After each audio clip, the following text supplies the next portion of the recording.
el ingeniero nos va a comentar la verdad al desnudo de la construcción en seco, no solamente lo que nos dicen los manuales, que son muy buenos, que hay que leerlos y hay que seguirlos, pero nos viene a contar la realidad constructiva de esta tecnología que llegó hace 15, 20 años para quedarse por distintos aspectos que más o menos los resumimos en clase, pero que cada día va a pasar, y de hecho ya pasó por resolución 5 del 2018, pasó a ser construcción tradicional, lo que es steel framing, por ejemplo, por lo cual una tramitación de expediente de steel framing tendría que ser idéntica a la construcción tradicional sin mayores inconvenientes, más allá de que la MUNI de resistencia no está muy al tanto, pero bueno, uno puede aparecerle con la resolución 5 en la mano, y tendrían que hacer las salvedades de las cuestiones, digamos, siempre que se cumplan, digamos, determinados reglamentos como el CIRSOC y los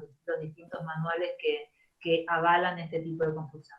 Ingeniero, cuéntenos lo que nos quiera compartir, y muchas gracias por su tiempo y por su generosidad de compartir sus conocimientos en esta ocasión y en otras ocasiones anteriores que ya participó.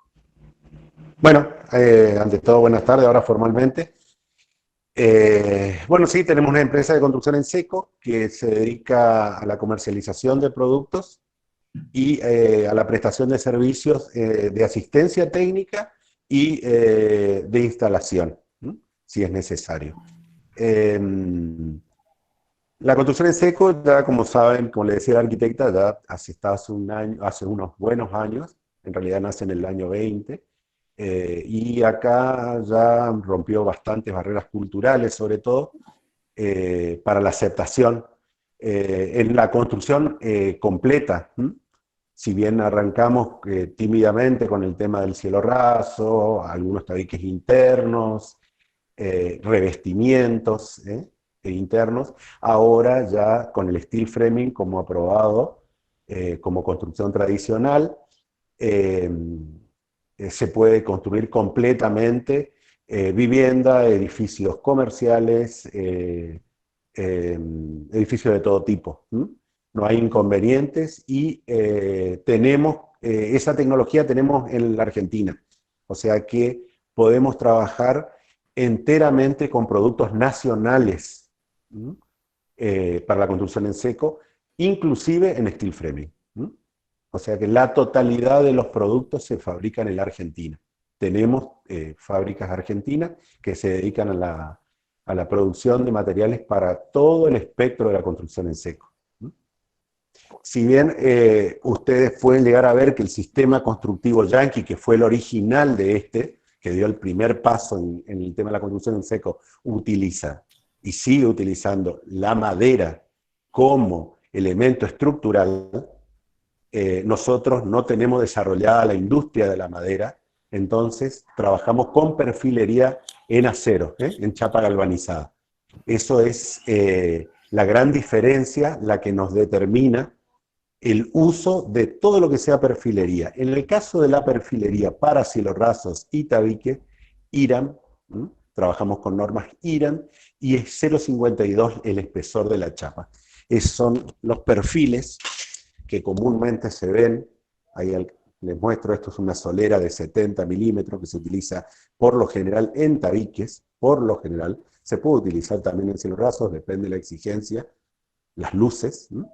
Esto es perfilería galvanizada de 0,52, ¿no? El espesor de la chapa. Esto es, según IRAM, lo que tenemos aprobado.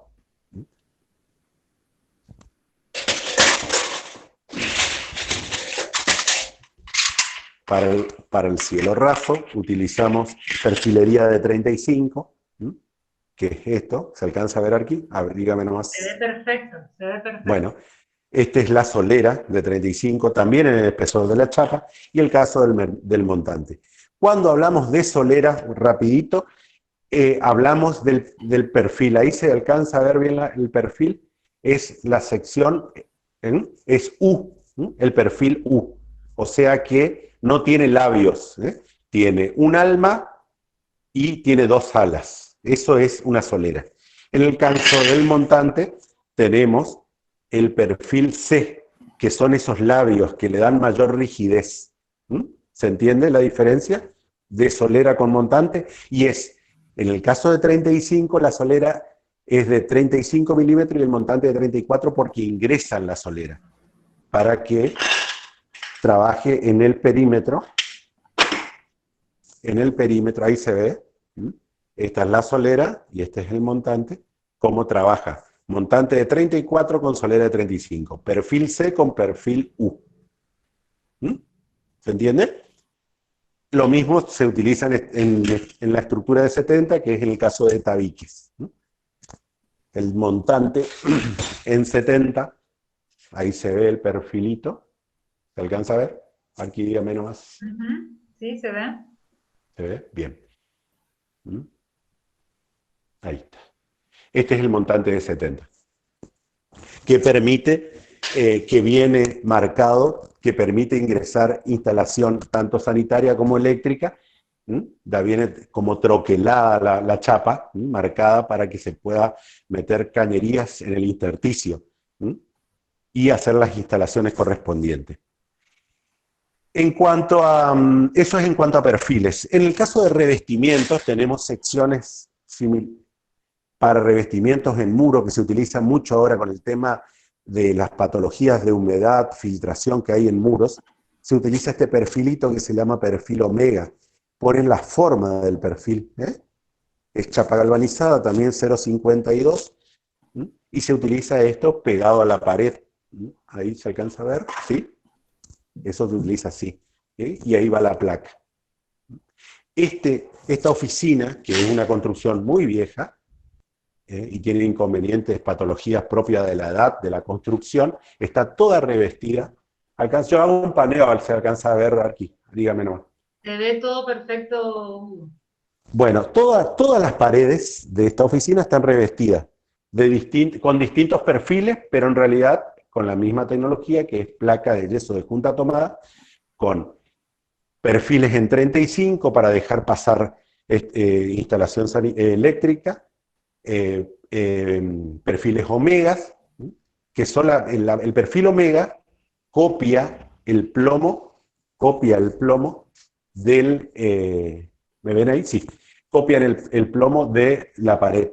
En cambio, la estructura de 35 nosotros podemos hacer un plomo independiente. ¿Se entiende eso, no? Respetar la vertical, distanciarnos del muro existente y que ingrese cañerías. Hacer instalaciones por detrás del revestimiento. Eso es una cosa que se utiliza muchísimo en este momento, porque inclusive hay paredes que ya ni siquiera se revocan de la construcción tradicional y se reviste directamente todo el interior con, con revestimientos en junta tomada de placas de yeso. En este caso, lo que le llaman el revoque seco, directamente va sin perfilería, vas directamente. El revoque seco, sí, el revoque seco puede ir de dos maneras. Con placa pegada le llamamos, que lleva un pegamento muy similar, de base cementícia, muy similar al claucol, que va directamente pegada a la pared, ¿sí? O puede ir entarugada a la pared, que también se utiliza. O sea, que va sin pegamento, pero atornillada a la pared. Eso es cuando no se utiliza perfilería.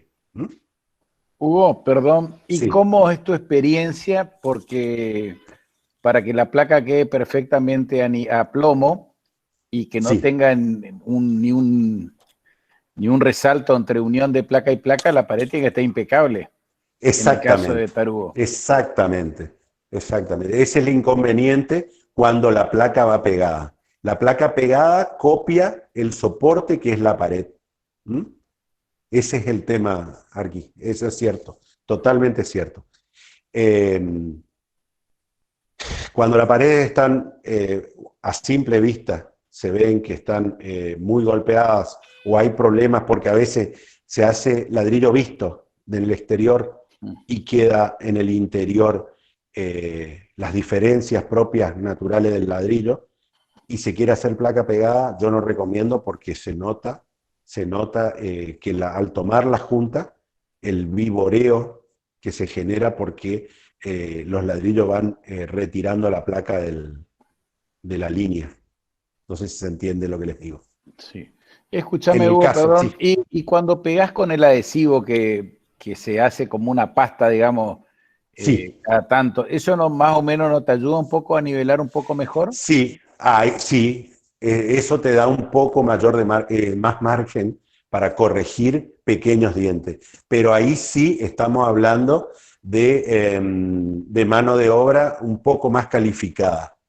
Y otra cosa que te quiero consultar, porque cuando vos tenés el perfil, unís arriba el perfil y mal que mal eso te permite eliminar dientes y demás. ¿Cómo es el Exacto. caso con el adhesivo, digamos? En el caso del adhesivo, lo que recomendamos es trabajar primero con línea inferior, o sea, con una línea inferior, con una regla, ¿m? Que le va marcando la línea. Eso es conveniente, eso es muy bueno, eso da una alternativa para que no vaya abriéndose. ¿M? Ujú. Eso es inconveniente. Y trabajar ir poniendo regla para que ver que no haya cruce entre placas, o sea, que se vaya zigzagueando. ¿M? Porque ahí es que la masilla ya no corrige a veces determinados golpes, determinadas diferencias. Correcto. Perdón, voy a interrumpir un ratito para consultarte. Nosotros estamos haciendo un análisis para aplicar esa en una obra y una de las ventajas que nos ofrecieron si aplicábamos con llana era que se evitaba el sonido hueco, que por ahí mucha gente le tiene un poco de rechazo al revoque en seco, y que se podía aplicar con llana siempre y cuando la superficie sea bastante regular. Por supuesto que en este caso sería porque es la mampostería de HCCA, Sí, pero nos está costando que las marcas nos den certificación de que lo hayan aplicado sobre HCCA.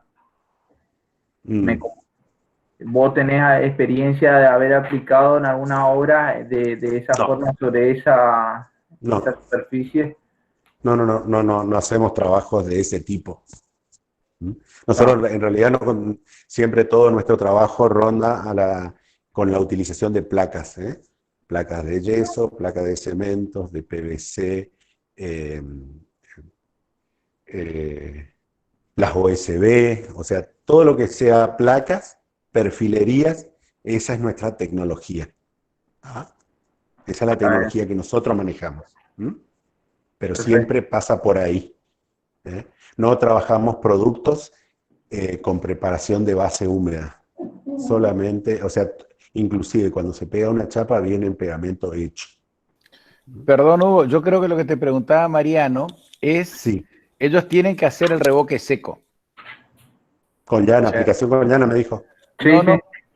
no, No, ah, pe- el revoque en seco te lo presentan que lo puedes aplicar por medio de pepas, le llaman ellos, que son como cucharones grandes Sí, del sí, producto este que se sí, mezcla, sí. cada 40 y 30 centímetros en la superficie. Y después también, si la superficie es muy perfecta, muy regular, también se lo puede aplicar con llana como se lo aplica a un cerámico. Le ponen el mismo Ah, producto con perdón, llana está no te entendí. y le pegan la no, Sí, sí. placa. Sí, con la por misma eso, placa.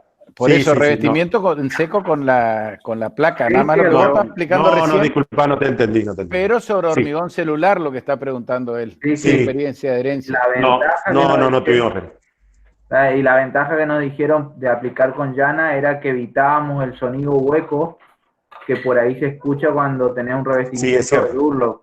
Entonces es Sí. una ventaja para esto que estamos Sí, queriendo sí, sí, sí, sí, sí, colocar, pero no tenemos sí. certificación En realidad en obra le llamamos empavonar toda la placa. Cuando vos empavonás toda la placa y la aplicás. Sí, no hicimos con hormigón celular, no hicimos. porque el hormigón celular, la placa sabemos que anda bien porque la vimos algunas obras donde la aplicaron sobre ladrillo cerámico o algún Sí, revoque anda bárbaro. diferente. El ladrillo cerámico, ladrillo común, anda bárbaro. Hasta en bloques de mortero de cemento, también. No tuvimos inconvenientes. No, No tuvimos inconvenientes. pero queríamos, hablamos con las dos marcas, con Durlock y con Knauf, para ver si tenían alguna certificación de que no vamos a tener desprendimiento o algo así aplicando sobre eso, y ninguna de las dos nos pudo dar No. algún ¿Qué? papel. No, que no, no, no. No, no, no. No. En mi marca, suponerle Nauf, no te va a dar, porque no, ellos no hicieron análisis o no tienen certificado algún de que ese tipo de unión funcione en el tiempo. Sí, O sí, sea, sí. el tema del tiempo, porque en realidad, o sea, vos la aplicación la ves y se adhiere, pero en el tiempo a ver qué comportamiento, qué conducta tiene. No saben, no Gracias. saben. No, por favor, disculpa, no te había entendido la pregunta. No te había entendido el... Sí, pero, o sea, en obras utilizamos eso. Lo que pasa es que hay un consumo importante de material Sí. para cuando se empapa toda la placa. Inclusive el doble, la aplicación del pegamento, tanto en el soporte como en la placa, también para corregir dientes bastante marcados. El tema es que ya demora en secar y hay todo un tiempo, la placa vertical ya no es como en el caso de una placa que va al piso, ¿cierto? Hay una acción de la gravedad y entonces ya no es tan sencillo. No es tan sencillo. Una consulta, en la Sí. placa pegada, si la pared donde se va a mandar ya tiene problema de humedad, ¿puede ser un problema para ese pegamento que se despegue? O... Sí, no, yo no recomiendo directamente que pegues placa cuando hay alguna patología de humedad. Lo que te recomiendo, que utilizamos mucho acá, que es la realidad del mercado, que utilizamos muchísimo, que es colocar film de polietileno y entarugar la placa a la pared. O sea que la piel impermeable que vos colocás es el polietileno de 100 micrones, o de 100 a 200 micrones, con 100 micrones está bien, alcanza, colocás el film de polietileno en la pared, en el soporte, colocás la placa y entarugás, y tomás la junta. Y eso anda bárbaro, y hemos comprobado ya en trabajos que superan los 10 años sin ningún tipo de inconveniente. Gracias. ¿Algo más? ¿Alguna otra consulta? Yo una consulta, ingeniero. Sí, señor. ¿Hay alguna diferencia que en la pared coloquen la placa con la luz más, sería vertical o horizontal? ¿Cómo? No te entendí. Eh, Que la placa vaya parada o acostada, apaisada, sí, digamos. sí. No es inconveniente. No es inconveniente. No es inconveniente. ¿Por qué se utiliza? ¿Por qué se coloca la placa vertical? Te explico las razones. Es porque en realidad es para cuando vos te pongas en el ángulo cejado para ver la placa, tenés menos uniones. Las uniones son a lo largo y no vendría a ser longitudinal, paralelas al piso. Se nota con mayor facilidad si hay diferencia de plomo o las terminaciones de la junta tomada no son buenas. ¿Se entiende? Sí, Entonces, sí, lo que ingeniero. se recomienda es que las uniones, o sea, estructuralmente no hay ningún inconveniente en hacer cualquiera de las dos alternativas, eso no hay problema. El tema es que conviene colocar la placa parada para que las juntas vayan hacia el cielo raso, y inclusive se recomienda hacer el desfasaje entre placa y placa para que la unión transversal del tomado de junta no quede solamente en una sola línea. Bien. ¿Entendí? Sí, muchas gracias. Entonces, por eso es lo que se ve comúnmente y es lo recomendable el desfasado de placas. Colocar la placa parada y desfasadas, para que la junta no te quede a lo largo. Recuerden que siempre en construcción en seco, cuando estamos emplacando, en las uniones tiene que haber estructura. Si no va estructura, va pared, tiene que ir el pegamento o tiene que ir tornillo. Pero en las uniones, como en el sistema que cuando se utilizan placas, en las uniones se deben fijar. Las uniones no deben quedar sueltas. A una terminación de placa con otra terminación de placas deben ir atornilladas a la pared estructura, etcétera. Perdón, Hugo, una de las cosas Sí. que siempre tengo problemas en las direcciones porque quieren hacer determinadas cosas son los famosos dinteles de puertas. Sí, De hacer el corte a 90 grados, no, nunca coincidente con así como vos planteas la trabazón de placas, en los dinteles de puerta nunca hacer coincidir, por ejemplo, que una placa coincida con el plomo de la jamba, sino que tenga un corte en L que tome parte del dintel. No sí, sé cuál es la propuesta de ustedes, porque ese es un error común y después se marca. exactamente. Sí o sí. Eso es una patología de la construcción en seco. Exactamente. Sí o sí se marca. Así, Arqui. Totalmente cierto.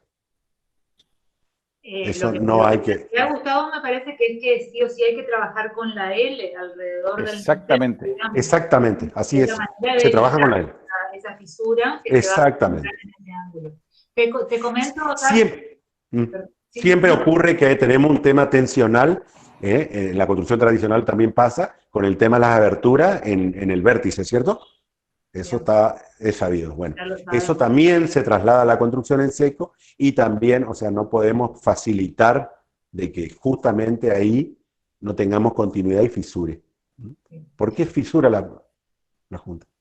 Sí, acá Sí. en el chat preguntan, cuando se hace un alero de estructura metálica y placa cementicias, ¿cómo evitar Sí. las fisuras en las uniones de las placas? No tiene Sí. solución.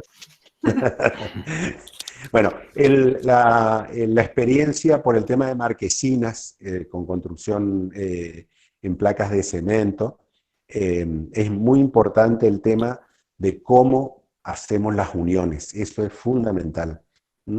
Tener en claro de que la placa superior, la placa superior de cemento, la que da hacia el cielo, debe sobrepasar y no dejar la junta con la placa de frentes o laterales con exposición hacia el cielo, porque ahí vamos a tener filtración sí o sí. No hay ningún tipo de elemento en el tiempo, salvo que vos hagas mucho mantenimiento, que no fisure ese encuentro por la dilatación propia de las temperaturas que tenemos en nuestra zona.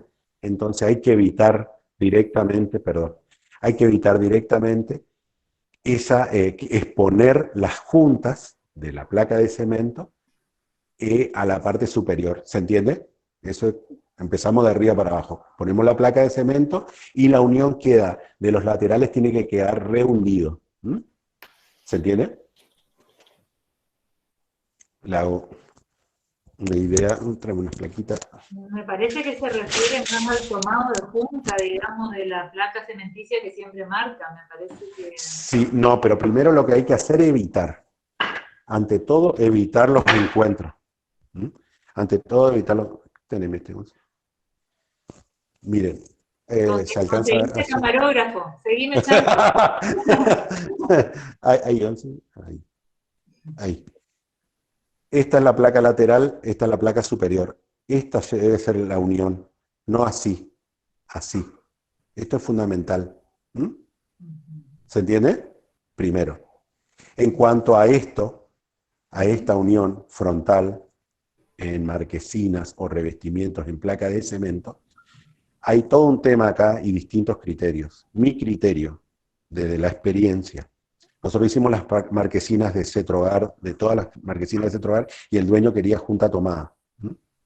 Dijiste que no. Obviamente que había fisuras, no se podía hacer eso. ¿Por qué? Porque lamentablemente la dilatación que se produce en las placas de cemento con nuestro sol, en el tiempo gana. Esto termina fisurando. Solamente, y es recomendable, abrir la junta. Inclusive Jauregui, que es un especialista en steel framing, el arquitecto, recomienda abrir las juntas. Eso es... ¿Qué pasó, por ejemplo, en los bomberos? Eso es de la experiencia de tantos años de trabajo. En los bomberos se volaron toda una marquesina de... Ah, sí, alcancé a ver. Bueno, ahí hay otro tema. Ahí hay otro tema que es fundamental. El tema de las marquesinas con placa de cemento. Hay que hacerle, cuando tiene una exposición posterior, no alcanza con hacerle nada más que un bastidor o la estructura y revestir el frente. Hay que cuidar la parte posterior, porque la acción del viento te está trabajando en contra y te va a ganar en el tiempo. Es como te una gana. vela de un barco, está ahí. Exactamente. Entonces, eso es muy importante. Estábamos hablando de marquesina, pero marquesina es una cosa cerrada, no tiene la posibilidad de que haya una acción de viento, como un efecto de succión, digamos, desde la parte de atrás. En el caso de la marquesina hecha en la Wilde, ahí donde es la sede de los bomberos, pasó eso. Lo primero que pasó es que hay exposición de la parte de atrás. Perdón, sí. Y otra cosa te consulto. La estructura para la placa cementicia, ¿la pones cada 40 centímetros también? Porque yo tuve un inconveniente en mi casa porque por cabezudo en su momento. Dije, no, si solamente tapa el tanque de agua con las perfiles C de galvanizado van a andar bien, de correa C de techo, y no le puse intermedia, y entre la dilatación y el viento se voló, y aparte cometí el error de poner placa de 6 milímetros. No sirve para nada la placa de 6 milímetros, te rompe, arranca los tornillos. No. Así que por eso vos sos el que sabe de 40 y de cuánto. Yo lo que le explico, sí o sí, el sistema está hecho para colocar cada 40. No importa que vos tengas una estructura sobredimensionada cada 60 y decís, no, ¿para qué? Si tengo los perfiles de que estoy bajando del techo o de la marquesina, que me cuelga una viga, un soporte, algo, y lo utilizo a eso y cada 60 lo aplico. Porque la placa es débil. Recuerden esto, la placa es débil. La placa está diseñada para que esté sujetada cada 40 y dentro de la línea de los 40 cada 20 centímetros. Sí o sí. Por más que la estructura que ustedes hayan colocado esté sobredimensionada. O sea, que tengan un perfil de 100, un perfil de 80. Y sí, después coloquen una estructura de 70, una estructura de 35 de drywall, de las de chapa galvanizada que está diciendo, pero respeten que sea cada 40. Porque cualquier acción en el plano débil de la placa va a hacer saltar los tornillos o va a romper la placa. Más claro, echarle agua. Volviendo al tema y la placa, disculpe, para cerrar nomás el tema que dijo Larky, el tema de la placa de 6 milímetros. La placa de 6 milímetros es todo un tema porque ahí es la realidad de nuestro mercado. La realidad de nuestro mercado que siempre estamos buscando, dame el más barato. Y el de 6 milímetros es el más barato. Es así, porque es menos material. Pero realmente es una placa muy débil, de la placa de cemento. Entonces, son muy pocas las cosas que se pueden hacer con placa de 6 milímetros. Y que queden bien y que funcionen en el tiempo. Ojo con eso. Volviendo al tema de las placas de yeso, ¿podrías especificar los distintos usos de la placa común, la placa verde, la placa roja, etcétera? Sí. La placa estándar, que es la placa común, viene en distintos espesores, en 9,5, en 12,5, en 15 milímetros. Es la que utilizamos en todos los trabajos de interior, ya sea para revestimiento, tabiques, cielos rasos y divisorias. Los espesores, ¿para qué están hechos uno de otro? El espesor de 9,5 se utiliza para cielos rasos, porque es un poco más liviano, siempre respetando la fijación que recién hablábamos, cada 40. El de 12,5 por lo general se utilizan los revestimientos cuando la placa va vertical. También se pueden hacer cielos rasos con 12,5. Es más, nosotros utilizamos mucho eso porque, ¿qué ocurre? Esto rapidito porque es la realidad también de nuestro mercado con respecto a la mano de obra. Los tornillos se colocan con atornilladoras. Las atornilladoras tienen torque. Torque le llamamos, que es la velocidad con que enroscan los tornillos, ¿cierto? La cabeza del tornillo queda escondida en la placa. La placa de 9,5 tiene 3 milímetros menos que la placa de 12,5 de espesor. Entonces hay que esconder el tornillo. Si los muchachos no manejan bien el torque de la atornilladora, el tornillo se pasa. Y eso es un problema de patología en los cielos rasos. Cuando el tornillo se pasa, ya no trabaja. Si no trabaja el tornillo, la placa queda colgada. En el tiempo, el cielo raso se pansea, decimos nosotros. ¿Qué pasó? Es posible de que los tornillos se hayan bandeado y no trabajen. Le llamamos nosotros cuando la cabeza ya quedó en todo el yeso nada más, que es la parte débil de la placa. ¿Se entiende? Ojo con eso. La parte fuerte Entonces, sería el cartón que lo envuelve, digamos. exactamente. Y es ahí es donde el tornillo penetra y la cabeza también sin romper todo el cartón.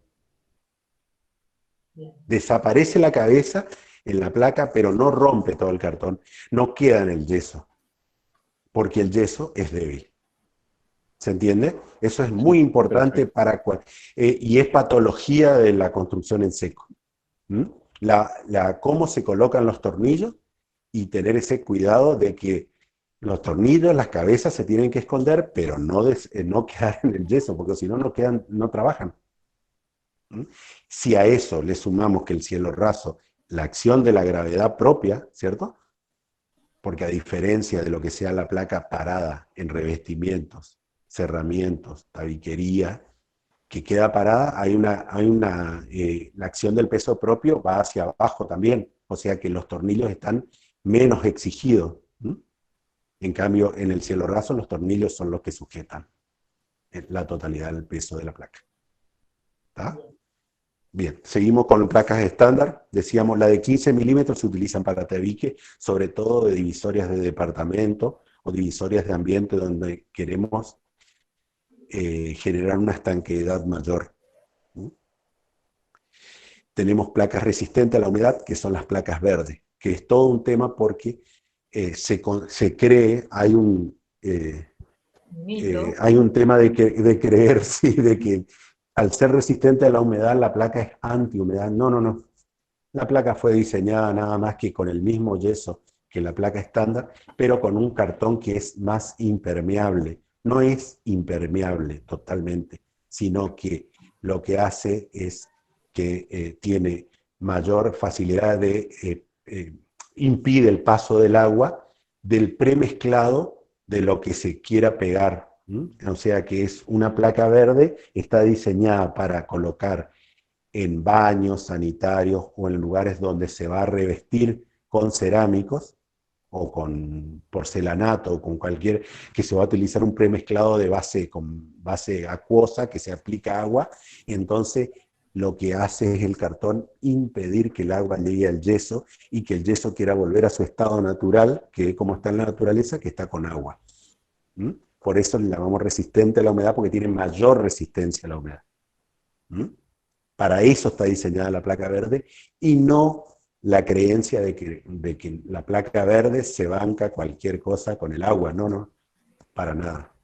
Tiene un poco más de resistencia. ¿Y el cielo raso de los locales húmedos debe ser? El cielo raso de los locales húmedos deben ser de placa estándar. O sea, sí, porque inclusive hay como patología eso, de la construcción en seco, de que como la placa estándar tiene un cartón más poroso, o sea que facilita el ingreso o no del agua. Entonces rápido seca y evapora, ventila. La placa de cemento, la placa verde no. Entonces puede generar moho en locales de baja ventilación. Así que es muy importante, es decir, se produce exactamente el efecto contrario que uno pretende. Eso hay que tener cuidado. Impermeable que no permite que respire. Exactamente, exactamente. Por supuesto, eso ocurre. Volviendo al tema humedad, si uno hace una resolución de patología de una construcción existente, no coloca placa verde pensando de que es más impermeable. No, la placa verde está pensada para que vos puedas hacer todo tu baño con tabiques y revestimientos en placa verde y le aplique tus cerámicos, porcelanato, etc.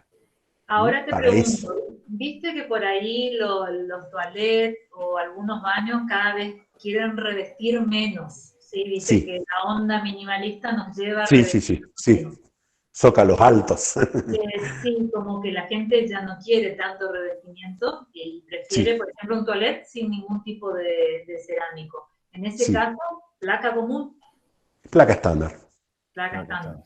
Placa estándar, sí. Así es. Bueno, y con la roja, que tenemos... La placa roja, sí, la placa roja es la placa resistente al fuego. ¿Mm? Se han logrado muy buenos rendimientos de las placas rojas, sobre todo para... se utiliza mucho en lo que sea las escaleras de escape. ¿Mm? Eso funciona muy bien, porque son retardadores de fuego, o sea que al tener un cartón más resistente al fuego, más resistente, no es que no prenda fuego, pero el tiempo, lo que logramos es ganar mucho tiempo. ¿Mm? Hugo, perdón, Entonces, yo sé que las usan y de hecho las hicimos en el interior de las puertas de cortafuego, 2 o sí, 3 placas, digamos, o vos te estás exacto. refiriendo revestir la caja de escalera con eso. La caja de escalera anda bárbaro. Ujú. Sí, sí. La caja de escalera anda bárbaro. Porque las Como puertas, las cortas, así como la placa amarilla, digamos, para la parte radioactiva, digamos, anda a 10 sí, puntos, sé que estaban sí, usando y ya de hecho, veo que todo el mundo, a pesar de que la placa es muy pesada, está utilizando la placa sí, roja para poner dentro la puerta de cortafuego. exactamente, y anda bárbaro. Anda muy bien. Así es. Sí, lo que logramos, tratamos de generar son espacios en las aberturas, en los tabiques, espacios que sean más protegidos a la acción del fuego para que permitan la evacuación. ¿Tá? Pero les vuelvo a repetir, o sea, así como en el caso de placa resistente a la humedad, placa resistente al fuego, son elementos que están constituidos, sobre todo la parte de papel y cartón, que son resistentes, pero no son ni totalmente impermeables, no es que sean totalmente ignífugos. ¿Mm? ¿Se entiende? O sea, en el tiempo se prende llama, en el tiempo, pero son resistentes al fuego en un lapso bastante importante para que se pueda producir el escape, o sea, que nosotros nos podamos retirar del lugar del incendio. ¿Mm? Bueno, ya que Por estás eso es muy ahí, recomendable, ¿eh? bien. Ya que estás en tu local y tu cielo raso es del tipo desmontable, no sé si mostraste por ahí. Hay junta tomada, sí, hay junta tomada ahí, Y ahí con la- viseras ahí, con desmontable ahí, Ujú. ahí hay cajones y todo lo que es revestimiento que le había mostrado. ¿Mm? Y ahí tenés unas Entonces, muestras de reboque o qué son esos rectángulos. sí, en realidad fueron aplicaciones de texturados. ¿Mm? Fueron clases de texturado que yo permití que hagan acá, de Sherwin-Williams, cuando salió al mercado toda la línea de texturado que ahora se utiliza muchísimo. ¿Mm? Pero se aplicó nada más. Bueno, acá hay unas líneas de accesorios, si alcanzan a ver ahí, ¿sí? Sí, perfecto. Sí, lo que sea moldura. ¿Mm? Tapas de inspección, que también se utilizan en cielorrasos y paredes. ¿Mm? Bueno, Y esto estas es flotante. L son para carpintería, ¿qué son? Más hacia la izquierda, hacia tu izquierda, ¿qué son esos perfiles? Más hacia mi izquierda, para acá, ¿Sí? Al lado de las cornisas, antes, al lado de las cosas. hacia tu izquierda, ahí. Exacto. Esto Sí. es gargantas. ¿Mm? Tenemos Ah, gargantas para cortineros, ¿Mm? que ajá. es una fábrica argentina también que hace preconformados de las mismas placas de yeso, ¿Mm? que hace elementos ¿Podrías contarnos un preconformados poquito más? para colocar. La semana que viene comenzamos con carpintería, a ver, mostrarnos un poquito más de esos cortineros, a ver cómo funcionan. Sí, sí. Esto ahora salieron otras líneas, ¿eh? Estos son cortineros, ¿Mm? ¿Tá? Para guardar los rollos, ahí se ve, ¿eh? Cómo se pueden guardar los rollos, generar cavidades en el cielo raso. ¿Mm?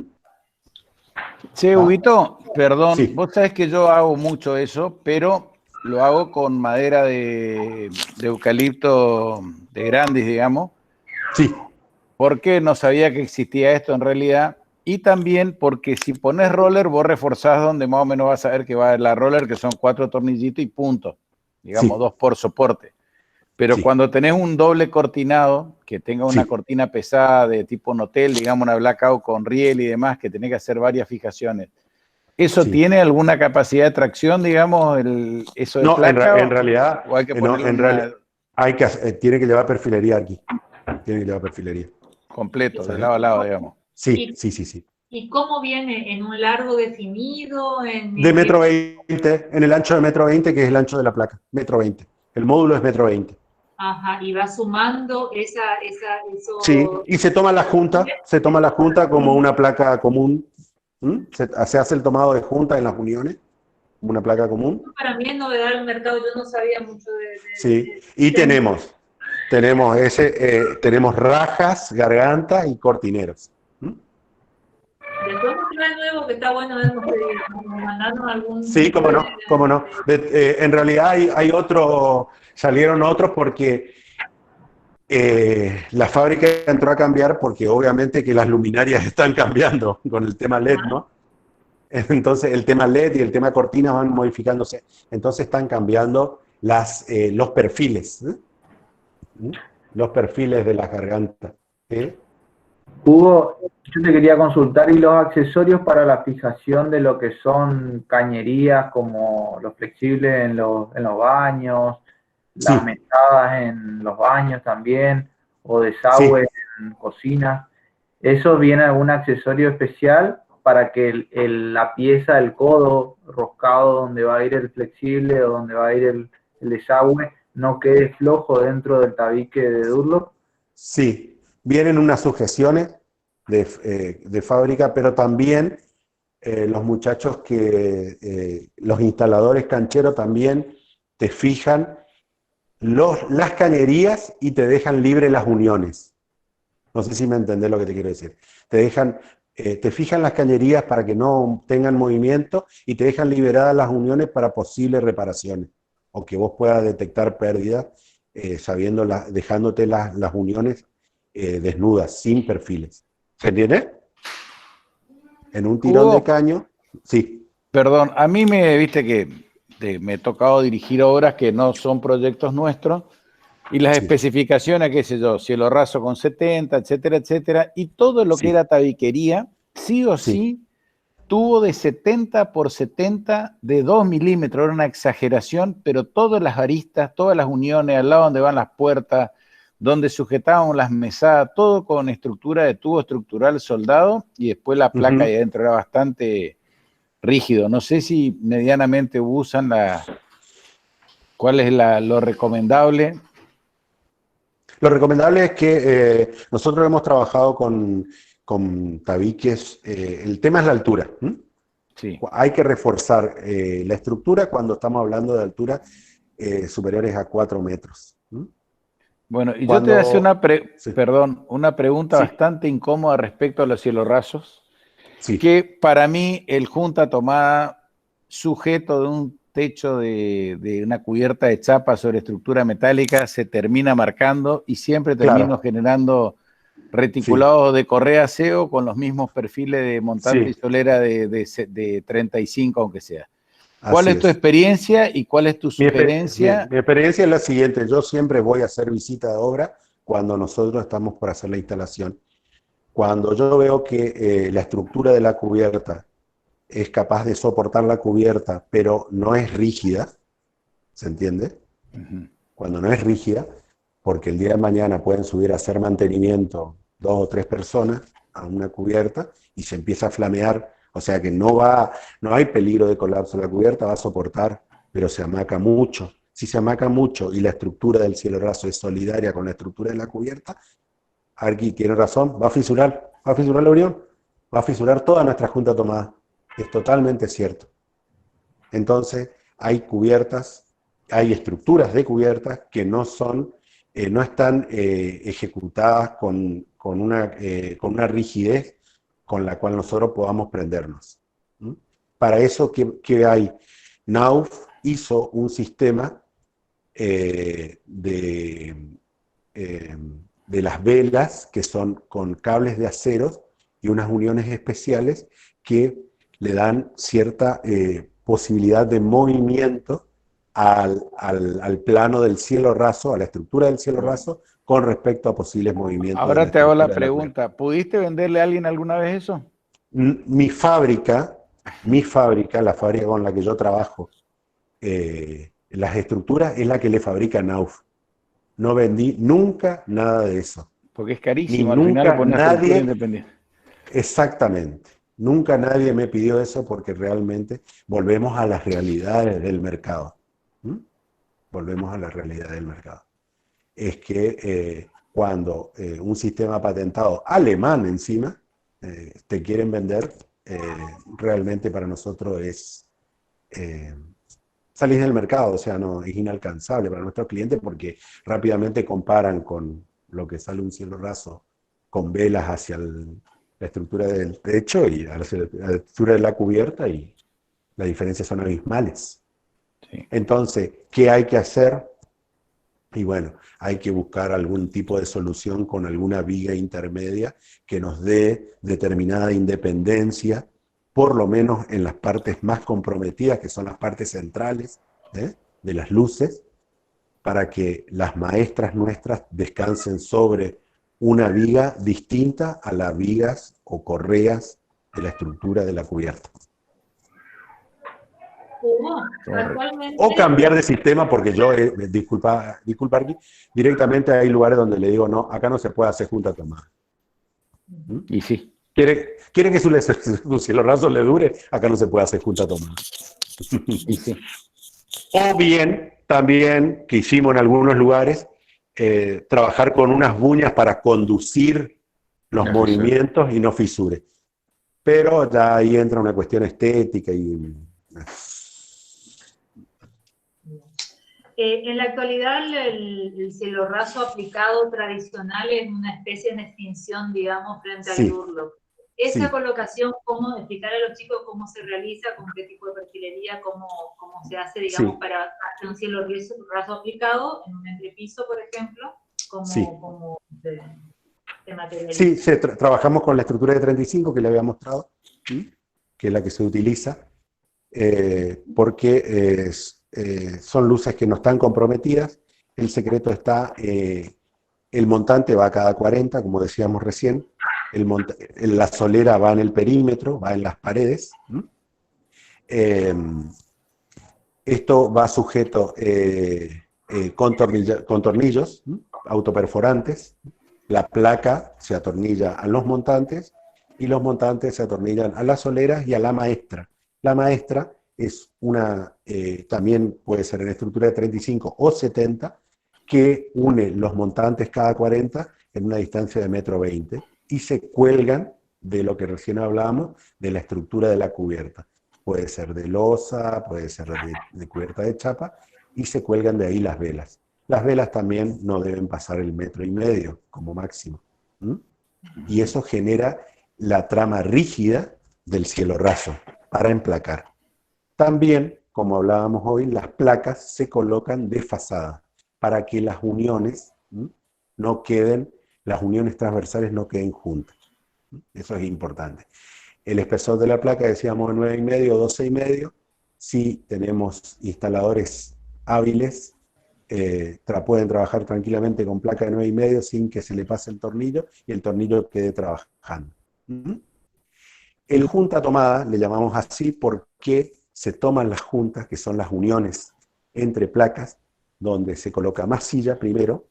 Las masillas vienen ya preparadas, que le llamamos lista para usar, es una pasta, y viene una masilla en polvo, que la llamamos de secado rápido, porque se utiliza para lugares donde cuando el masillador es canchero puede combinar una masilla con la otra y lograr que el fraguado, el secado de la masilla sea más rápido y le permita acelerar su trabajo.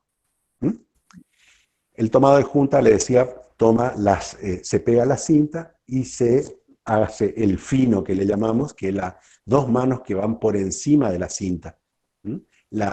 Esas dos manos de fino, una tiene el ancho de 20 y el otro tiene que tener un ancho de 40 la segunda. ¿Para qué? Para disminuir la lomeada, el lomo, atenúa, para que entonces al lijar y pintar no se noten las uniones que queden con pancitas, que es lo que vulgarmente le decimos en el cielo raso cuando no está bien tomada la junta. También se puede empavonar toda la placa con masilla, que es el enduido que se le suele llamar, ¿Mm? Para que lograr una textura aún mayor, una mejor textura, un mejor acabado, ¿Mm? Y con eso se pueda atenuar algún detalle en el tomado de juntas. ¿Mm? Eso es lo que... y ahí tenemos nuestro cielo raso. ¿Mm? Bueno, y ahora contanos por qué no quieren hacer la buña con el perfil Z, etcétera, toda la gente de tu gremio. Bueno, en los encuentros de cielo raso con pared tenemos distintas alternativas. La más común es la que, a ver, acá se ve, es cinta en ángulo, no sé si alcanzan a ver bien, ¿sí? Sí, Cinta en ángulo. Eso es la más tradicional y común, donde la cinta se aplica en ángulo, una parte de la cinta queda en el muro y otra parte de la cinta queda en el cielo raso. Y se toma la junta. ¿Mm? Esa es la común. Después tenemos el caso de las molduras, que son estas, ¿m? Que se colocan. Hay molduras de ahora un poquito más modernas, con acabado recto, ¿m? Y las molduras tradicionales, las cornisas. Está. Y lo que dice la Arqui es la buña, ¿m? Que es un perfil Z. A ver.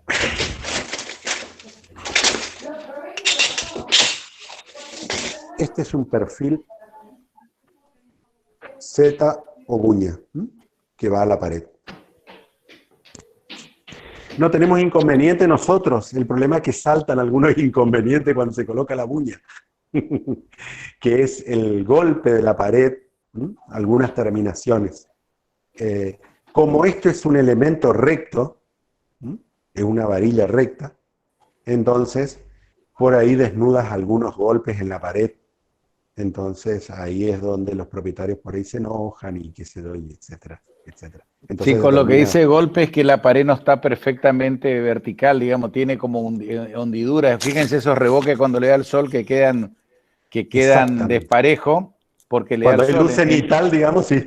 En las casas no se nota tanto porque no me ponen una luz que barre, pero es ese el problema. Pero la buña es cierto que te ahorra un montón de problemas futuros, porque la cinta a la larga se despega y estéticamente queda espectacular. Para volver, claro, para volver a la idea que hablábamos hoy de la solidaridad en cuanto a las velas entre la estructura del cielo raso y la estructura de la cubierta, las buñas ayudan mucho a eso. ¿Mm? Es otro elemento que ayuda para que atenuar ese movimiento que pueda haber en el cielo raso por movimiento de la estructura de la cubierta y que no fisure en el tiempo. Ese movimiento hace despegar la cinta. Es totalmente cierto. ¿Y es más caro la solución de buña que la solución de cinta? Sí, sí, es un poco más caro. Es un poco más caro. Y es más trabajoso el corte también, me parece que no le gusta. Sí, en realidad sí. Volvemos otra vez a la realidad del mercado. La verdad de la milanesa es que no le gusta hacer buña a los chicos. Sí, no, es que hay costos adicionales en el tema. Y bueno, y hay que pagarlos, lamentablemente. O sea, otro tema. Donde hay buña, donde hay cantoneras, donde hay ángulo de ajuste, siempre atrás, aparte de la placa, tiene que haber perfil. Eso es importante porque también es una patología.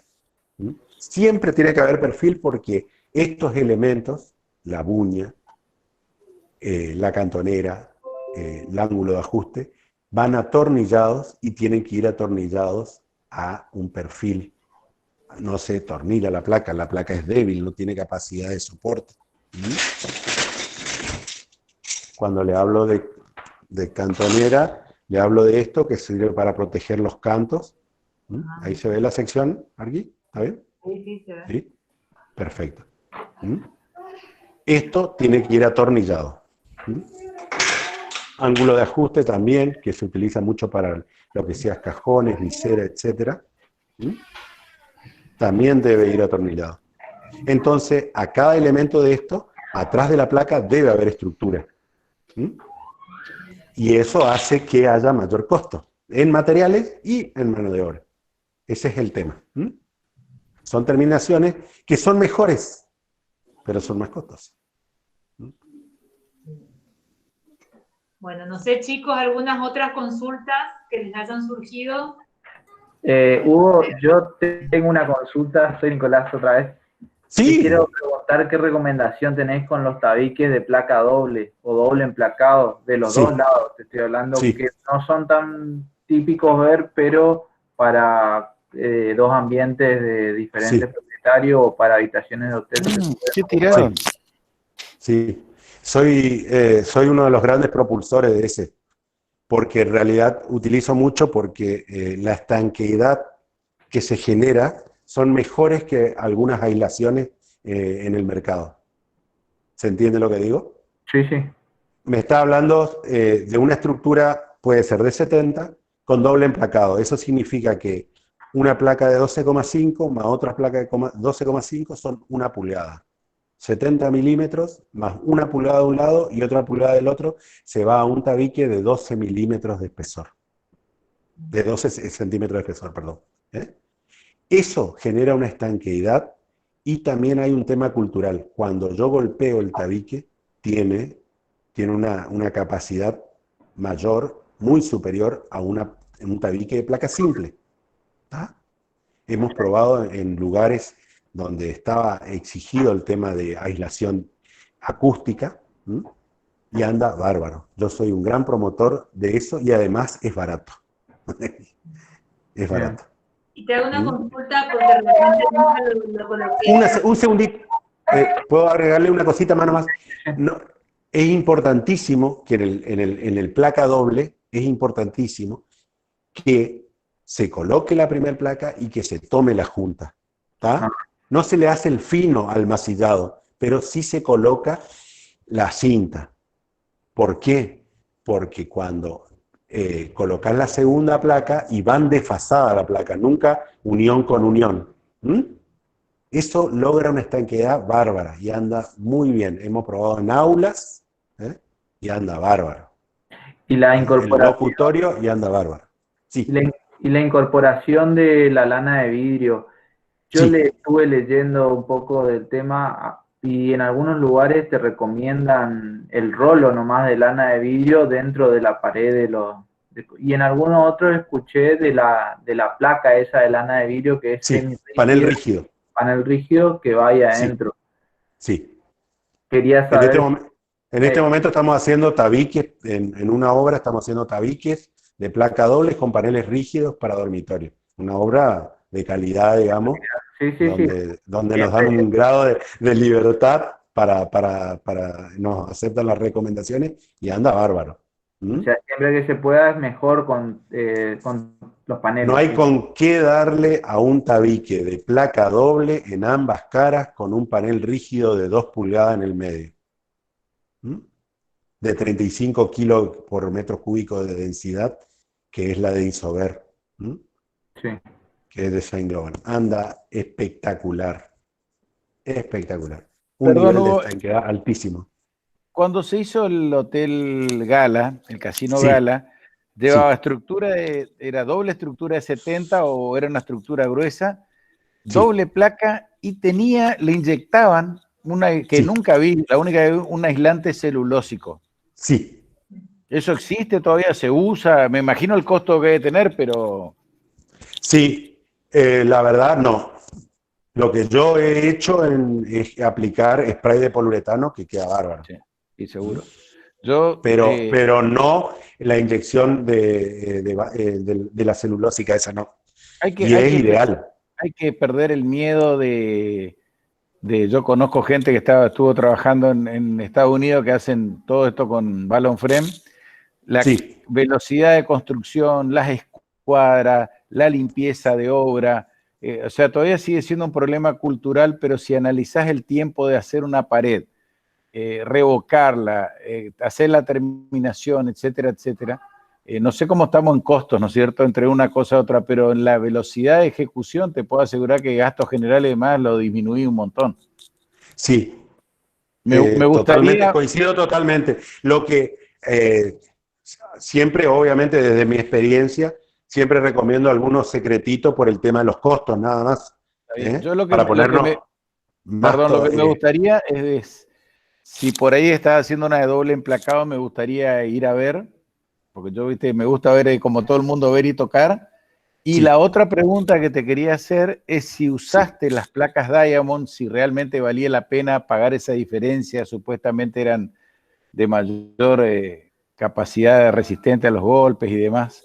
Esa es la 4D que ahora la están promoviendo en la marca, creo que Durlo Diamond, creo que se llama en Canal. Sí, claro, sí, esa es mi marca. Sí, sí, sí. Sí, sí, en realidad con ese tipo y otros tipos de placas que ellos sacan como alternativa de mercado, para nuestra zona estamos afuera, digamos. Realmente no. Le digo la verdad, no se puede. Yo he traído placas especialmente de la línea Cleno Acoustic, que son muy lindas, andan bárbaro, pero realmente los costos nos dejan muy afuera de todo. ¿Mm? Esa es la realidad del mercado. Ajá. O sea, es más, tengo algo todavía ahí en el depósito y son cosas que la verdad que no se utilizan. No se utilizan por los costos, porque en realidad Durlock produce algo acá. Produce algo de las placas que largas, las placas distintas, digamos. Nauf no produce directamente y las trae de afuera y vienen en euros, así que ya directamente para nosotros es una cosa inaccesible. Y a Durlock le pasa de que le pasó y le pasa de que hay placas que produce acá y tiene una discontinuidad en la venta que se le vuelve en contra. Al no hacer volumen de venta, no hace volumen de fabricación, entonces le sale caro. Le sale caro hacer. Y los distribuidores, nosotros los que compramos de fábrica, no queremos hacer stock ni tener cuando una cosa se discontinúa demasiado. Y sí. Se genera un círculo vicioso, digamos, que termina haciendo caer el producto. Una consulta, el otro día vimos que había cintas para la junta, cinta de papel y cinta microperforada. ¿Esa cuándo se usa una y otra? No, la cinta de papel siempre es microperforada. Debe ser microperforada. Te explico por qué. Cuando vos colocas la masilla y aplicás la cinta, le pasan la espátula y esas perforaciones que tiene el papel de la cinta hace que el aire atrapado salga por ahí. Lo importante, y eso es una patología, está buena la pregunta, es que no queden globos de aire en la cinta, porque eso hace de que se desprenda la cinta en menor tiempo. ¿Se entiende? Que no quede aire atrapado en la cinta. Para eso están las perforaciones de la cinta de papel. De todas formas, Hugo, viene otra cinta como una malla. Sí, la cinta entramada. ¿Esa en qué situación se ocupa o se recomienda?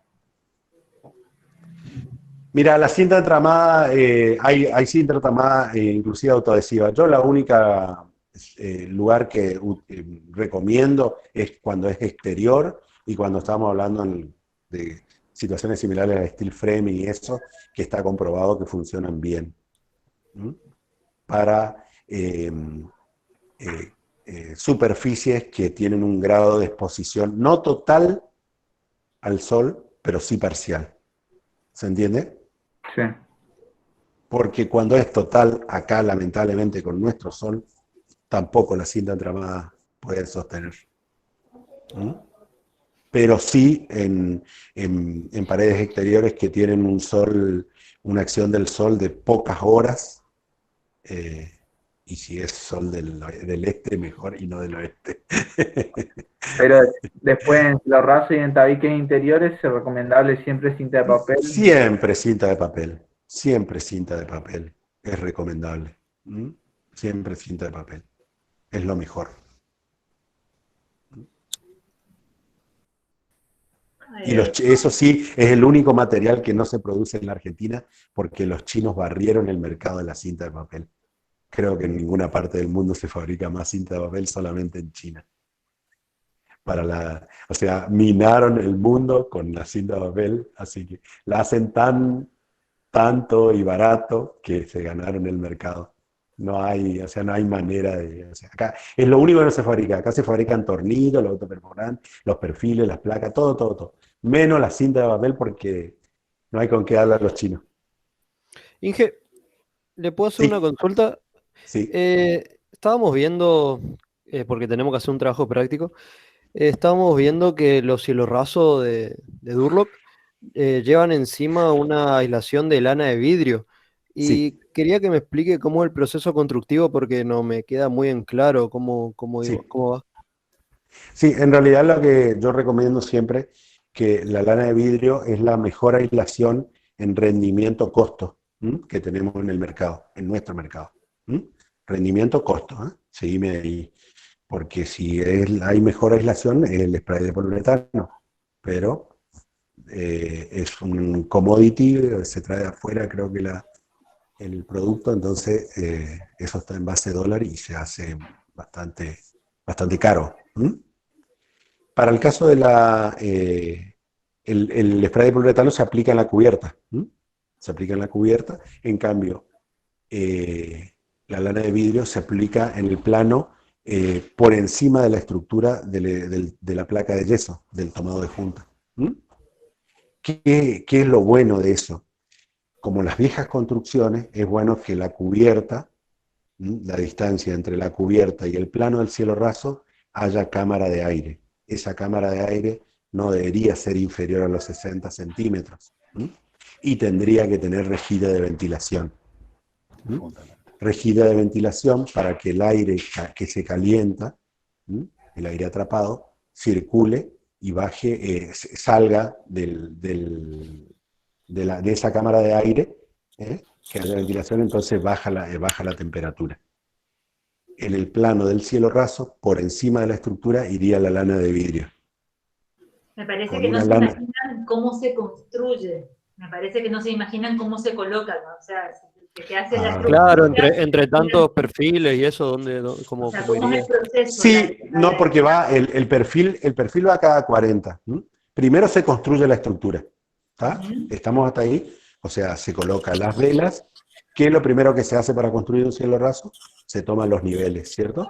Se definen las alturas, los niveles, se colocan las soleras que van en la pared, que te definen el perímetro, donde iría todo el cielo raso. Eso es lo primero, la solera, el perfil U. ¿Tá? Después, con eso, ya tenemos definido el nivel del cielo raso. Con eso, tiramos, con la misma solera podemos tirar las velas, que se prenden de la estructura de la cubierta hasta ese nivel que determinamos con la colocación de las velas en todo el perímetro. Después se hacen las maestras. Las maestras, por lo general, se utiliza el perfil montante, que es el perfil C, que tiene labios, que yo le decía que no debe superar el 1,20 m al 1,50 m. Después se colocan el mismo montante cada 40.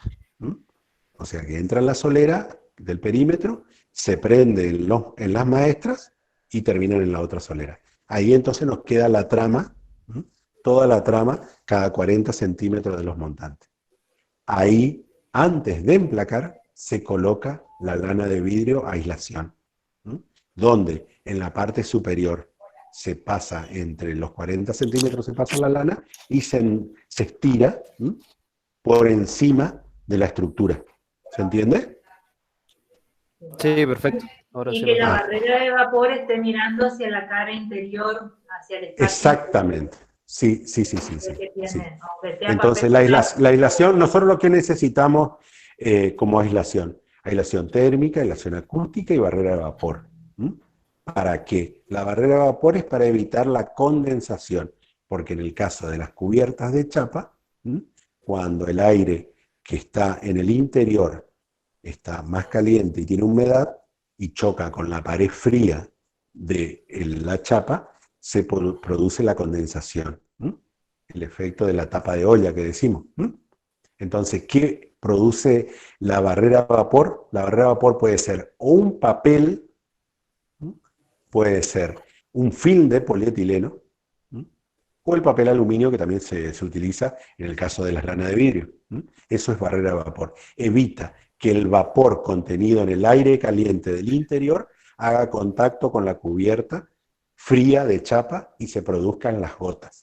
Las gotas que son un problema para las placas de yeso. ¿Se entiende? Pero Sí, la entonces lona colocamos. viene con papel craft o con aluminio, no viene con Sí, papel. en realidad no hay problema de que la placa, que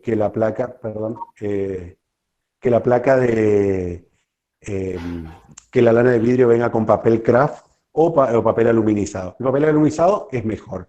¿Por qué? Porque rechaza la acción del calor sobre la placa de yeso. Eso nada más. Mejora la aislación en definitiva. ¿Mm?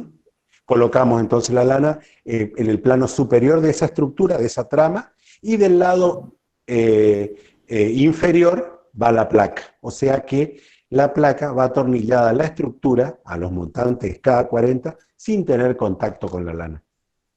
Y la lana Eso va no- simplemente apoyada, me parece que Exactamente apoyada a lo largo, como viene de 1,20 m, viene modulada para que nosotros podamos poner maestra cada 1,20 m y no moleste.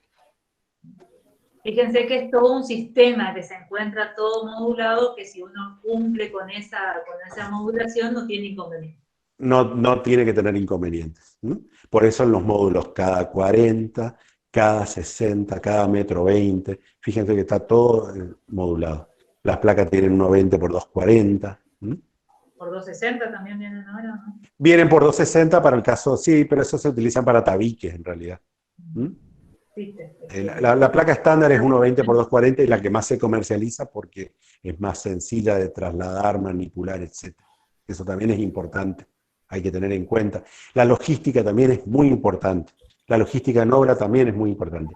Recuerden que la placa de yeso no todos lo saben manejar, entonces no se puede ir y llevar a la obra en un cualquier momento cronológico de la obra. Hay que llevar en el momento que corresponde, para que no se dañen, no se lastimen y la manipulen las personas que saben, para que el resultado sea óptimo cuando se instala. Hugo, en Resistencia, acá en el Chaco, ¿quién está construyendo en seco, así, steel frame, full? ¿Lo está haciendo? Buenísimo esa pregunta. Hay muchachos que tuvieron experiencia y están haciendo, pero el steel frame tiene un gran problema que es el desarrollo, que todos los que estamos en esto tenemos que armar equipos de trabajo, se tiene que hacer un trabajo de gabinete muy importante, que es un trabajo profesional, que es un trabajo nuestro, ¿tá? Pero no hay continuidad. Y ahí volvemos a traer el problema.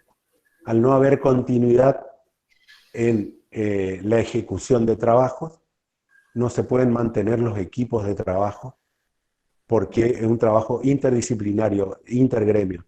El gremio del sanitarista tiene que estar con vos, el electricista tiene que estar con vos. ¿Se entiende? Porque la velocidad es el gran secreto del steel framing. Y calidades lográs con gente que sepa trabajar en el sistema. ¿Se entiende? Al no haber volumen de trabajo, no hay manera de, volvemos otra vez a discontinuar el tema y no hay equipos de trabajo que se puedan mantener en el tiempo. Sí. Hay mucho curioseo en este momento, hay mucha consulta, pero es curioseo. Y lamentablemente el trabajo profesional no está valorado en el sentido de que hacer un diseño en steel framing hay que tener conocimiento y lleva tiempo y trabajo de gabinete. La gente quiere saber cuánto más o menos me sale esto. Y el cuánto más o menos me sale esto es un trabajo de diseño del profesional en gabinete. ¿Se entiende? Es importantísimo ese trabajo porque es el trabajo de la base del sistema. Y cuando te dicen, pero no me parecía que no iba a salir tanto. Y sí, pero bueno, el presupuesto acá lamentablemente tampoco se cobra, los presupuestos. Los trabajos de diseño que hacen los profesionales para cotizar un trabajo, para cotizar una obra. No, y ellos dicen, pero decime más o menos a ver cuánto es. Y no es más o menos. Es el problema que está teniendo el steel framing en la región, no solamente en el Chaco.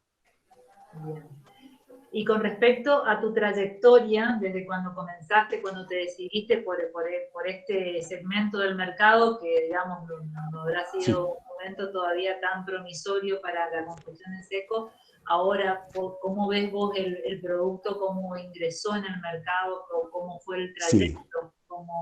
Sí, hay una mayor aceptación y es como que ya hemos mejorado porque estamos en otro escalón, porque antes había que hablar mucho con la gente para explicar. Ahora la gente ya entiende rápidamente de qué se trata esto, porque está más difundido el sistema, es solo por eso.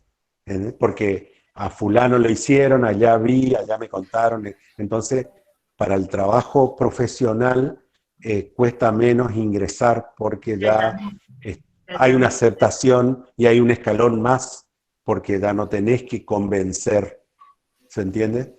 Las barreras culturales por la construcción en seco empezaron a caer, a desvanecerse, sobre todo en el interior, no tanto en el exterior donde todavía... Exactamente. En el exterior lo que yo creo que nos falta, en el caso del steel framing, es que se puedan desarrollar equipos de gabinetes profesionales con experiencia, con equipos intergremios que puedan trabajar de manera permanente y que haya continuidad en los trabajos, para que de esta manera se pueda difundir el sistema. Una vez que ocurra eso, va a pasar lo mismo que ahora cuando vos me venís a pedir un celorazo, un tabique, un revestimiento que ya está aceptado. Pero así como la prueba de los nudillos fue la barrera cultural para la construcción en seco en tabiques, por ejemplo, la barrera cultural es el vandalismo sobre el steel framing, la idea de que te van a violar. Totalmente. Es más, yo particularmente sigo no recomendando ningún sistema de construcción en seco en medianera. O sea, como que puede ser un segmento de barrio cerrado, de un lugar... Exactamente. ¿Por qué? Porque la aceptación, o sea, el cuidado y la aceptación y la cultura puede ser tuya, no de tu vecino. Claro, pero aparte el miedo de que te ingresen tipo... Que sea vulnerable, sí. De todos modos no es tan fácil porque va como el doble emplacado, o sea, va un sistema en el exterior, que podremos si después quiere Arqui, podemos charlarlo un poquito más al sistema de steel framing. ¿Cuáles son las bases? Sí. Perdón, Hugo, que también tenemos un tema legal que el Código Civil todavía te sigue pidiendo mampostería de 30 en caballetada en medianera. Entonces no puede poner placa. Ese es el otro impedimento grave que hay. Totalmente es así. Bueno, pero fuera de eso... Es así, pero además... Pero el resto tampoco la gente admite el uso de una construcción en seco para la fachada, contrafachada, aunque no sea medianera, por la idea de que es más vulnerable al vandalismo. Sí.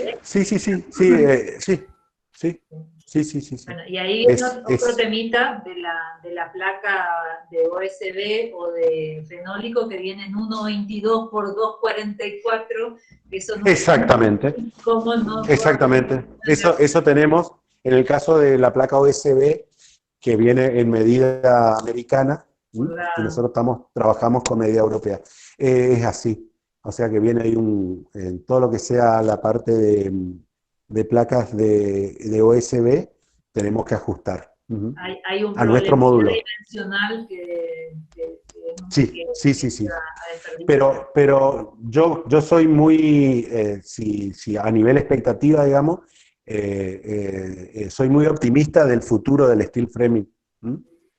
Tal vez nuestra generación no sé si la va a alcanzar a ver en el auge, pero sí después va a ser un sistema que se va a imponer porque por las velocidades, las calidades que se pueden lograr, la versatilidad, o sea que se pueden hacer proyectos versátiles, no es un sistema prefabricado, se puede hacer cosas muy lindas, lograr cosas muy lindas, espacialidades muy lindas a través del sistema. Y pero otra cosa, no perdón, es todavía este tiempo. Hugo, y la otra cosa es el tema de sustentable, digamos, de la eliminación de los residuos y todo, es mucho... Totalmente. Bueno, cuando mejore nuestra posición ante la conservación del planeta, va a ganar el steel framing. Totalmente es así. Ahí te voy a pelear, va a ganar el balloon frame. Pero bueno, el día que se desarrolle la industria de la madera, porque Lamentablemente, la industria de la madera es un tema que pasaron tantos años y todavía no tenemos... no, es increíble, es increíble. Porque en mi objeción al steel framing es el puente térmico que genera la... Sí, no, pero además hay una cuestión de costo, Arqui. Es más barato trabajar con madera si hay una industria maderera desarrollada. Pero no logramos.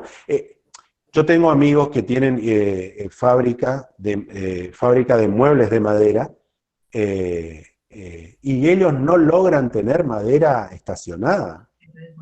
El secado de la madera es el cuello de botella del proceso. Ellos no logran tener, y son personas que trabajan hace años, o sea que conocen el mercado como la palma de la mano y no logran tener esa certeza de tener la materia prima en condiciones para hacer su trabajo. Es una cosa grave, pero es así. Y si vos vas a empezar con el uso en una industria de este tipo que ya está bastante desarrollada, necesitas volúmenes y volúmenes. El lobby que armó el steel framing no lo tiene, el lobby empresarial, el cúmulo de empresas que están asociadas, hizo verlo Totalmente, que es el INCOSE. Está todo. Sí, el INCOSE, que es el Instituto de Construcción en Seco, no hay ninguna industria en madera ahí. Sí. Esa es la verdad. Bueno, Hugo, me parece que ya te robamos demasiado tiempo. Bueno. Muchísimas gracias por compartir tu conocimiento de forma tan generosa que realmente nos genera mucha satisfacción con los alumnos y también a nosotros, porque viste que te preguntamos todos nosotros. Está buenísimo, buenísimo. Que nos ayuda también en nuestras decisiones de obra, y bueno, como siempre, agradecerte infinitamente tu tiempo y tu dedicación y tus ganas de compartir toda tu experiencia. Muchísimas gracias, Claudia. Muchísimas gracias por la invitación y bueno, estamos a disposición de ustedes. Arqui, Gustavito, un abrazo. Bueno, gracias igualmente. Gracias. Chicos, un gusto a todos. Gracias, ingeniero. Gracias, Inge. Gracias, ingeniero. Gracias.